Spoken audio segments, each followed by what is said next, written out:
Hey Kids Zone team, this is another training video specifically for our team leaders. So what we're going to be doing in this video is breaking down some of what the role is and some of the important leadership stuff that you want to know for it. So what I want to talk about first is what the role of a team leader is. Now, a leader, we said, is somebody that is serving others. Now, as a team leader, your role is to serve others and develop leaders. You're doing the same thing. Basically, now your focus is expanding, okay? So whenever you're a leader, you're focused specifically on serving the kids. And as a team leader, you're now stepping into a position where you're focused on developing the kids, but you're also focused more on developing the team now too, okay? So you can kind of look at that as, yeah, your focus is still developing the kids, but you're going to develop the kids by developing leaders to help develop those kids at the same time. So let's talk about what the leadership flow for this looks like, all right? So we talked before how in the orientation video, and if you've seen the leader video, you haven't read it, but if you've seen that, you know we talk about some of what that flow looks like. And I want to talk about this even a little bit more because as a team leader, specifically this role we have functioning on weekends, in this, you'd have a lot of communication with your service coordinator. Whenever you are thinking about having people do specific small groups or having them lead specific areas, those are conversations you specifically want to be able to have with your service coordinator to be able to think about who's going to be the best, to be able to have some good strategy that's going into it. But at the same time, as you're developing other people, you'll see that somebody else is going to be able to see some ways that you're doing things and might be able to help you in your skills and also in the conversations and some of the heart that they see of how you're doing things for other people. And that's not to be overly critical of you, but to realize some areas that you yourself might be able to grow in. So as a team leader, remember, you are having your service coordinator above you that's pouring into you. You yourself are taking those things and you're doing something with that. You're holding on to that. You're letting that refine you. And then you're taking that and you're giving that and you're pouring that to somebody else now. You're saying, okay, somebody else is pouring into me. Now I'm going to start pouring into somebody else doing some of the same stuff. So let's talk about, again, how we do this best with some of the people on our team using the CAP method. So if you haven't seen this before, the CAP method stands for context, appreciation, and text message. So context, this is something that we're stealing from a lot of therapists who are just experts in interpersonal relationships. And what they do most of the time is they're asking a lot more questions than they are giving advice or saying answers. They might even know the answer to the question they're asking, but they're trying to help the people that they're asking the questions to be able to learn and be able to grow from it. So that's specifically what we're doing with context. You're going to see that there's some people that showed up for small groups that are not doing as well as they did before, that are all of a sudden like, man, they were really into this whenever it came to the fall, and now that we're into February, they are just completely like apathetic and they seem depressed. You might not know what on earth am I supposed to do here. Ask questions. Ask a lot of questions. Hey, how's school going? How's this going? How are you doing with this? How's your job doing? Not even trying to be invasive, but trying to get to know them and trying to get as much context as possible, because the more context you have, the better you're able to lead.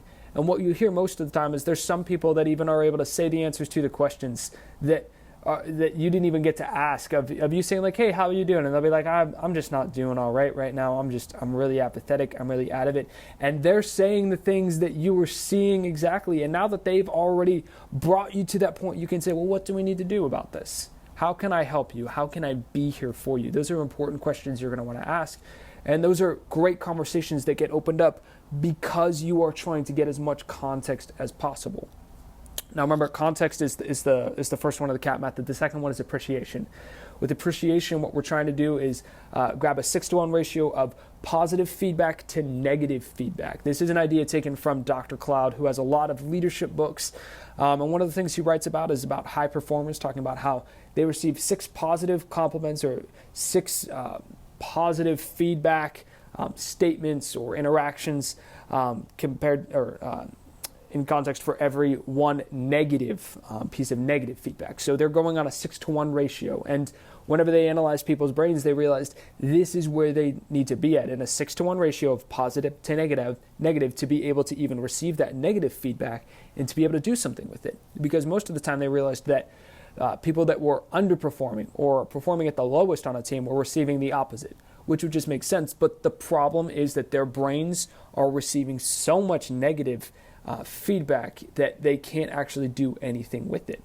So whenever you have these conversations that are even tough, it's so important that you are not just saying one compliment, and I don't mean shower them with things that might even be blatant lies, but in terms of the interactions, you need to be very strategic that they are not all just, I'm being negative with this person, I'm being negative with this person, but I'm being positive with them. And I know it might feel like, how do I come up with stuff to say to them? Or what do I say? These are not just statements that we're saying because we want to help our team perform at their highest capacity. These are words of life that we want to give people. These are words of life that we want to be able to pour into them so that they can grow and get closer to God and be able to grow as people. So it's not just for the sake of raising the bar of excellence on our team.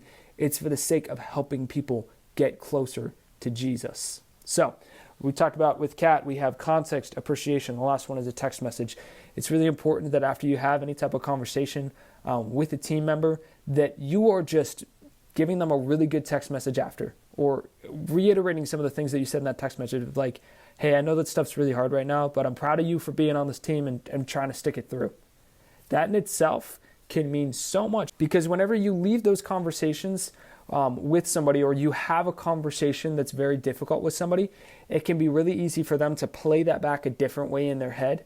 Whereas if you want to control the narrative, you send them a text message afterwards to be able to reiterate some of those things so that they can reread it and look at it again and see exactly what the truth of that situation is.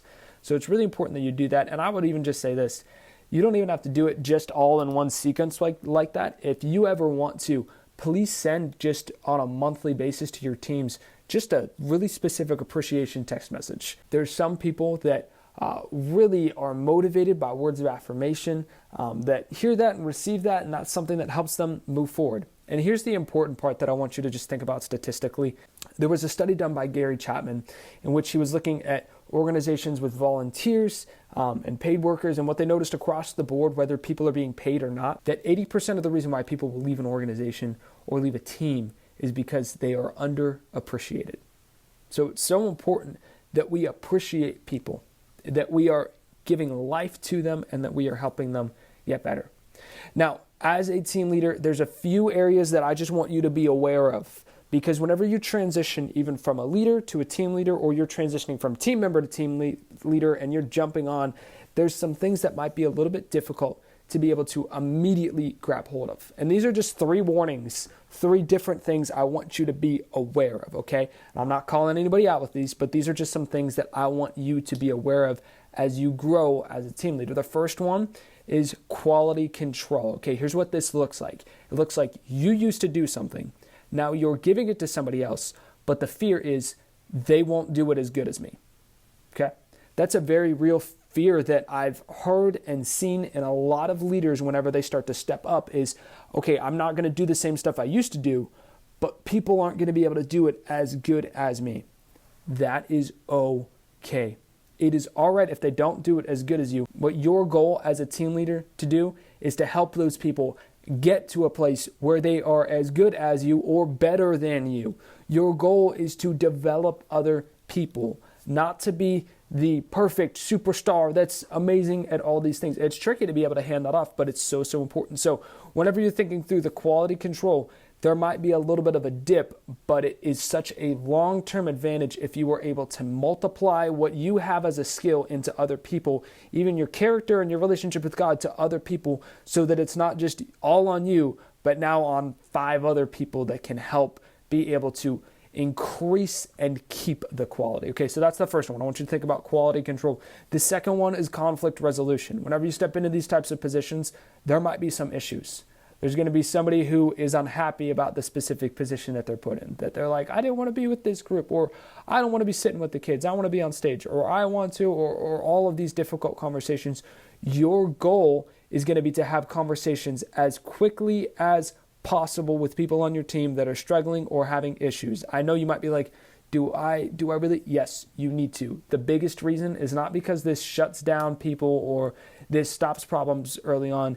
The quicker you respond to conflict, the deeper you will build trust with those people on your team. That is why whenever you look at conflict, you need to immediately reshape it and look at it and go, that right there is a moment where somebody is obviously being honest, and they're being vulnerable whenever they're complaining and they're saying those things. And what you have to do is you have to jump into that situation immediately so that you can build trust with your team. It's so important. And it might even seem like, well, how does it? I can assure you there's so many different books and authors that will reaffirm this same idea that conflict is such an amazing opportunity for you to be able to build trust with your team.